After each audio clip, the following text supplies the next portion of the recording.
Hello, I'm Hannah Kaplan, and this is the WCS Wild Audio Podcast, where you'll find reported audio stories covering the latest news and newsmakers from WCS's field sites, zoos and aquarium, and their conservation partners. We've got a great show today, so let's get to it.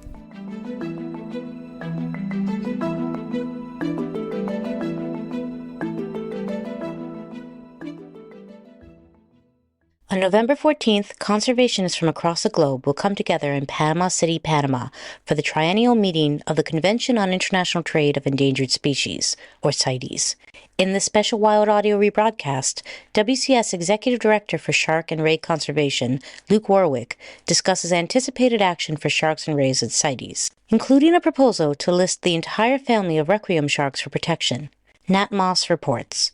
For years, the Asian delicacy shark fin soup has been associated with the largely abandoned practice of shark finning, in which the fins of a shark are removed at sea and the shark's carcass is thrown back into the ocean. But while the practice is largely illegal today across the globe, the trade in fins and other body parts of sharks and rays continues with far too little oversight or regulation. When people say shark finning, that often gets mixed up with the shark fin trade, which isn't necessarily supplied by sharks that were finned. It's sharks that were caught in unregulated but perfectly legal currently fisheries. The fins are removed at shore, the meat is consumed locally, and then often the fins enter this international trade, which has poor regulation, oversight, and is clearly deeply unsustainable in its current format. That's Luke Warwick. He says the annual trade in shark and ray fins today is valued at roughly $500 million and includes around 100 different species. Almost every country with a coastline is exporting shark fins, with an endpoint often in East Asia for consumption and shark fin soup. In response, 40 countries have joined together to try and list the entire family of Requiem sharks for protection by CITES. It would be a huge win for this enormous family of sharks and rays that migrate across the ocean and give birth to live young. Requiem sharks include a huge range of species, from the open ocean blue shark, the most caught and traded shark in the world, to coastal species such as the grey reef shark or the Caribbean reef shark, beloved by snorkeling and diving ecotourists. So a huge range of different species caught all over the world. But this would take us from a position where this trade is largely unsustainable, very poorly regulated, to having proper oversight from international bodies and the 180 plus countries that make up CITES to ensure that trade doesn't push these species to that brink of extinction.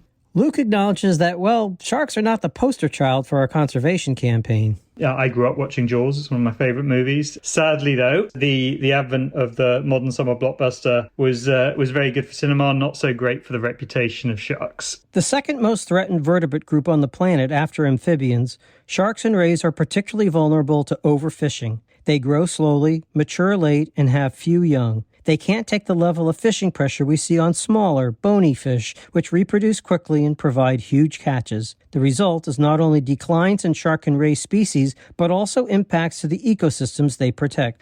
In the absence of sharks and rays, we see less healthy seagrass ecosystems. Sharks and rays, as the top, sometimes apex predators, are playing key regulatory roles in those systems. And really, at a time of instability from climate threats, from overfishing more generally, we know that removing those species can only have a negative effect on those ecosystems.